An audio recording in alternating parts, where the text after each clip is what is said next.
Open the pod bay doors, Tom. I'm sorry, Dave. I'm afraid I can't do that. What would you do with a brain if you had one? Do?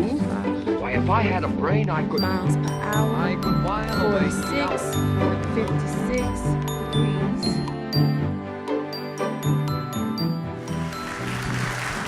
Hi, everybody. Thank you for the wonderful introduction. It is fantastic to be here tonight and to have such a great crowd, so thanks for coming out. I'm going to start a campaign to move Boston into Atlantic Standard Time. Okay?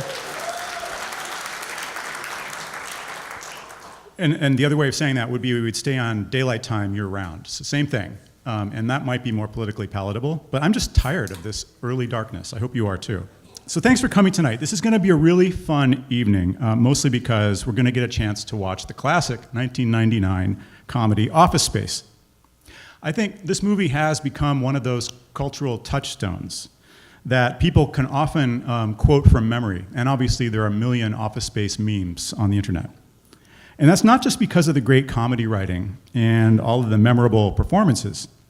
It's also because Mike Judge, the writer and the director, took great sketch comedy in the tradition of Saturday Night Live and put it into a familiar setting that's almost emblematic of modern life, namely the corporate bureaucracy. The place where it seems like everything is designed specifically to crush our souls.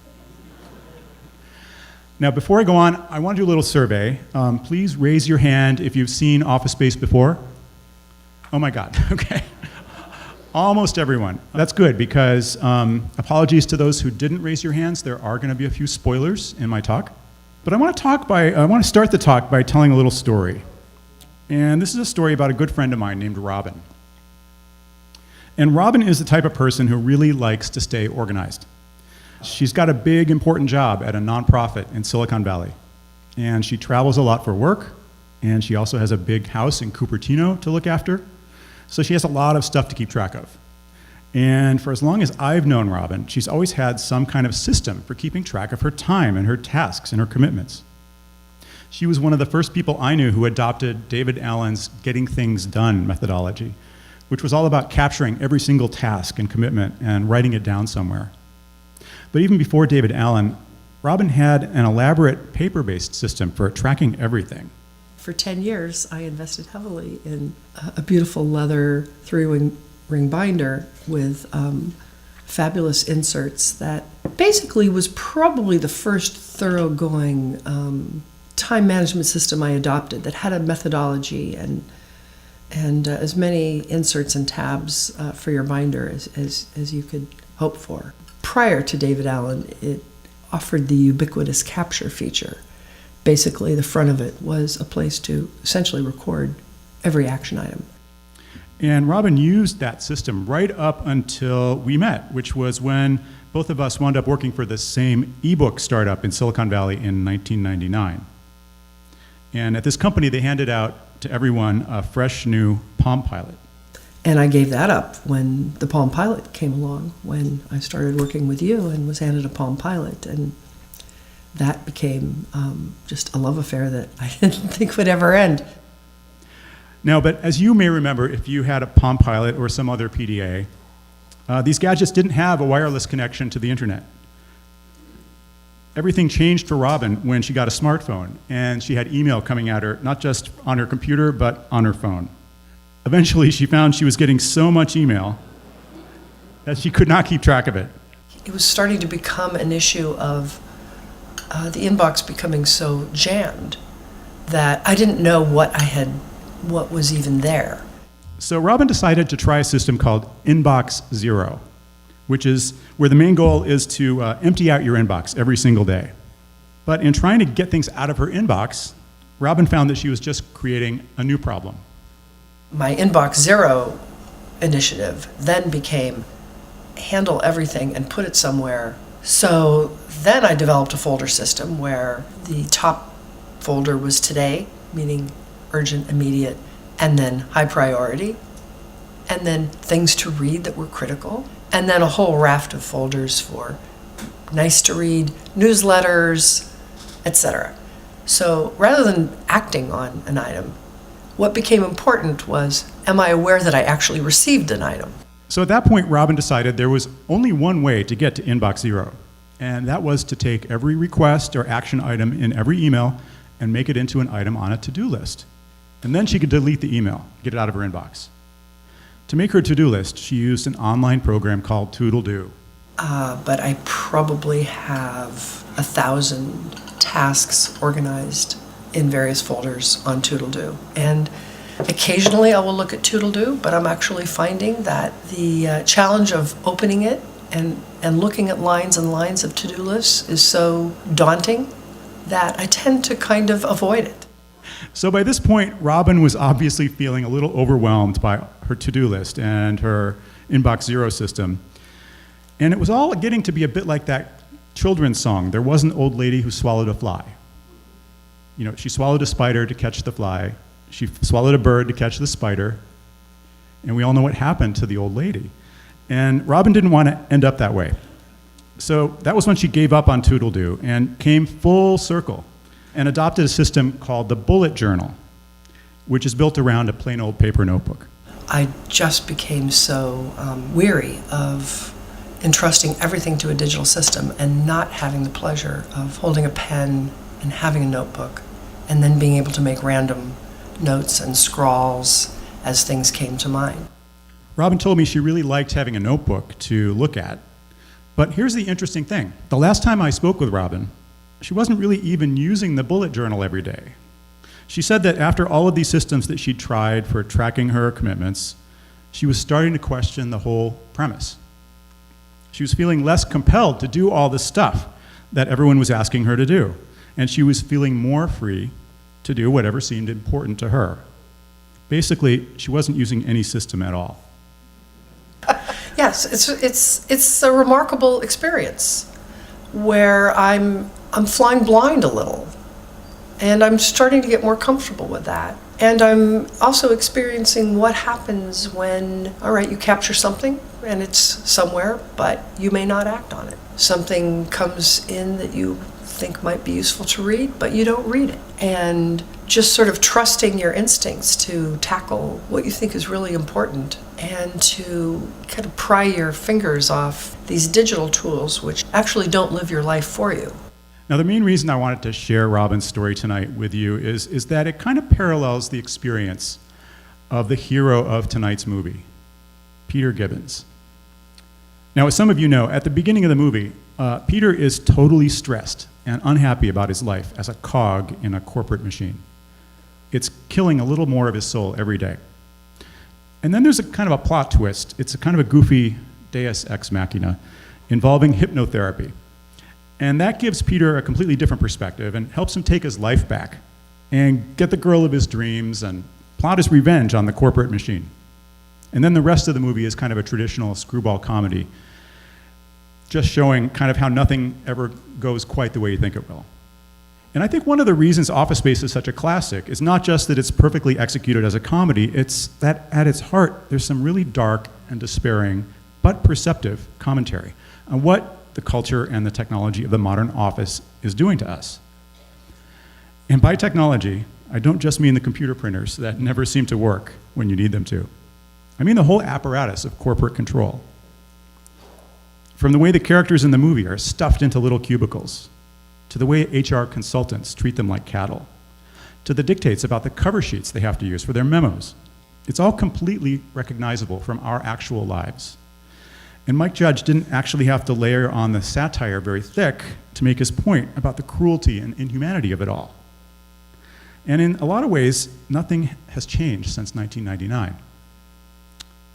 We do have better computers, including the ones in our pockets, and cubicles have gone out of fashion. And they've been replaced by these open plan offices where apparently everybody wears unbuttoned plaid shirts instead of buttoned-down Oxford shirts. But in these new office spaces, there's actually so much openness that people feel like they have to wear noise-canceling headphones just to get some work done.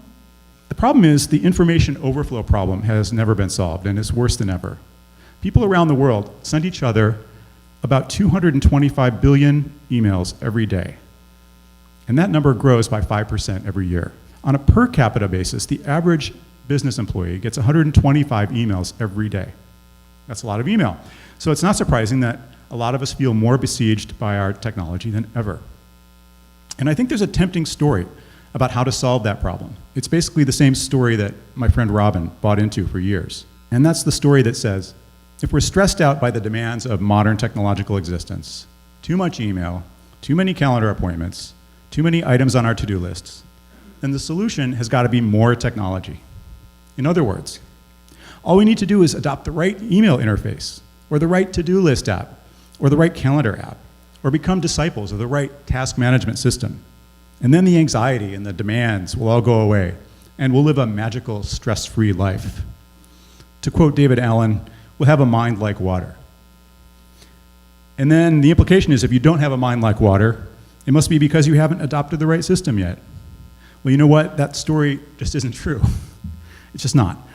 Over the last 30 years, programmers have put millions of hours into writing software for desktop computers and mobile phones. And if there were some stress-free technology for managing email and appointments and to-do lists, somebody would have invented it by now.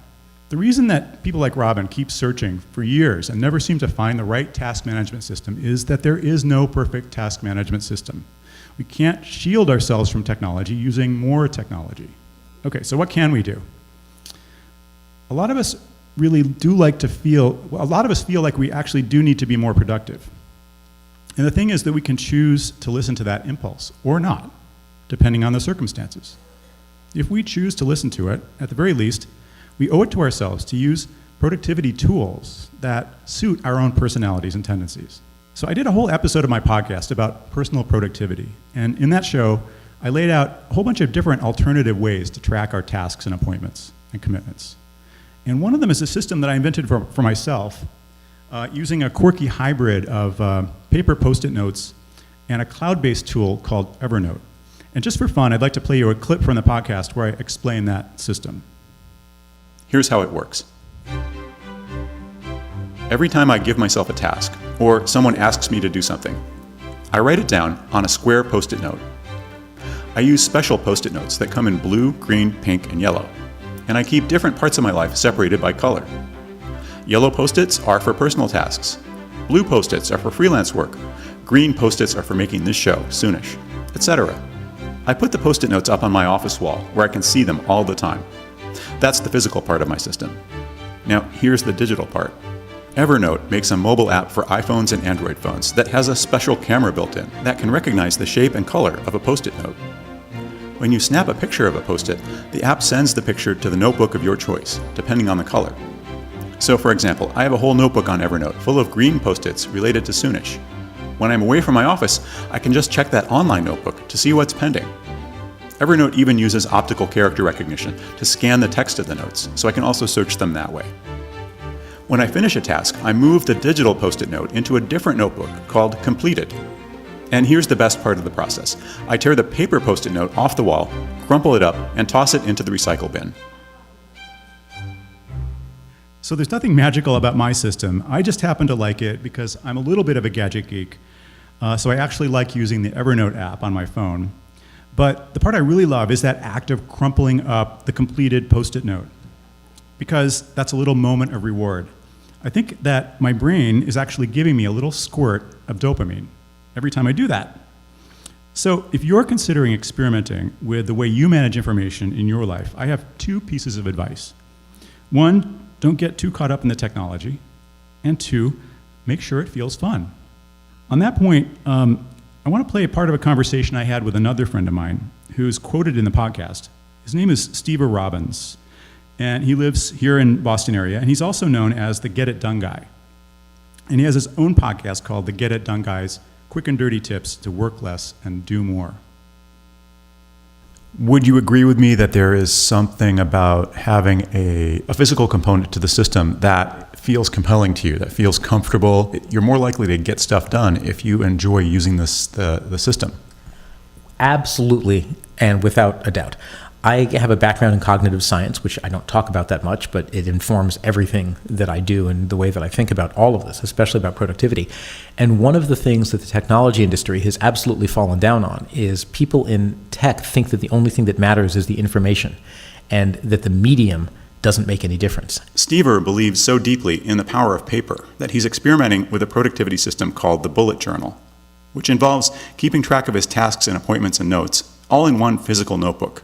I came very, very close to buying a $30 journal to do this experiment in the combined calendar notebook, and I just stopped myself. Like, Stever, stop. Like, you can try out the system with a $3.50 spiral notebook, and if it works with that, then you can buy the beautiful leather-bound, crafted Moleskine thing with the beautiful, gorgeous paper, and, I could take this to the nth degree, but the reason that all of these details matter is that I want my creation of anything I do, even if it's a to-do list, to be an aesthetically pleasurable experience. Why in the world would you want to orient your life around doing stuff that doesn't make you feel good? Now, I said a minute ago that when we have the impulse to be more productive, we can choose to listen to that impulse or not. And I think another really important question is where that impulse comes from in the first place, and whether it reflects our own priorities or somebody else's. And a lot of the time, I don't think we're very good at listening to the hopes and the dreams that we have for ourselves. And often, our technology makes it even harder to listen. And here I want to take just a couple minutes to talk about a new and really useful perspective on all this that I recently picked up from a writer named Gretchen Rubin. This fall, Gretchen published a book called The Four Tendencies, and it offers a way of looking at human personality that categorizes people based on how they deal with different kinds of expectations. So here's Rubin's framework. It's kind of a Venn diagram. The key thing here is how a person reacts to outer expectations and inner expectations. So people who seem to be good at meeting both inner and outer expectations are called upholders in Gretchen's scheme. People who push back against the expectations that are placed on them from outside and prefer to listen to their own inner expectations are called questioners. On the opposite side of the chart, people who spend all their time meeting outer expectations and have a lot of trouble listening to their own inner impulses are called obligers. And then there are the people who resist all expectations and are really hard to work with. And Rubin calls them rebels. Now, I think it's kind of just fun to think about the four tendencies in relation to personal productivity. And I think the times we often get into trouble are when we try to fight against our own personal tendency, or we try to adopt a system that's inappropriate to our own tendency. Or when we get stuck in an environment like an office where everyone is expected to respond exactly the same way. What's useful about Rubin's book is that it can help you figure out what your own tendency is and then how to work with that so you can be happier or more effective. For example, if you're an obliger and you're having trouble accomplishing your own personal goals, then what you probably need to do is create some kind of outer accountability. In other words, you need to convert an inner expectation into an outer expectation. Okay, so personality quizzes and typologies and pop psychology can only take you so far. Mostly, Rubin's book is just a fun read that prompts you to be a little more introspective about your own work style. And for me, I think the really big takeaway was that it is possible to arrange your life so you're not working against your own inner tendencies, or at least so that you have a humane system or a humane set of habits that compensate for your tendencies. And that's partly about technology, but mostly it's just about what kinds of habits we adopt and what kinds of boundaries we draw between ourselves and the people around us. And on that point, I want to quote Stever Robbins again. One of the things to realize about productivity, especially in a hyper-connected world where we have interruptions and social media, et cetera, is that your workload is determined by two things. One is other people's decisions about how much stuff they're going to send you. And two, your ability to filter through that or to say no or to shield yourself from it. So to bring this all the way back around to tonight's movie, I think the reason that many people love Office Space is that Peter is the guy who finally said no. He's basically an obliger. At least he's an obliger at the beginning of the movie. He's super unhappy because he spends all of his time meeting the expectations of people like Lumbergh, and he can't really even hear his own inner expectations. But then there's the Deus Ex Machina and the hypnotherapy session, and Peter gets instantly transformed into something more like a questioner, and maybe even a rebel. And a lot of the comedy in the movie comes from the reactions of the people around him who are all still stuck in their old personalities. at least until some of Peter's newfound rebelliousness starts to rub off on them. And I guess that's the reason I love Office Space too, because the whole message that I try to get across in my journalism and in my podcast is that we are in control of our own destiny. Technology doesn't control us. We control technology. And when we decide we're mad as hell and we're not going to take it anymore, there's absolutely nothing our technology can do to fight back. So with that, I'd like to thank you for coming out tonight. I'd like to direct you to the website for my show, soonishpodcast.org. Our motto is, the future is shaped by technology, but technology is shaped by us. And probably my favorite fan comment so far was from one listener who said, it's like This American Life, except I'm not depressed at the end. I want to add that Soonish is part of a new network of podcasts called Hub and Spoke. It's a Boston-centric collective of smart, idea-driven, narrative, long-form storytelling podcasts.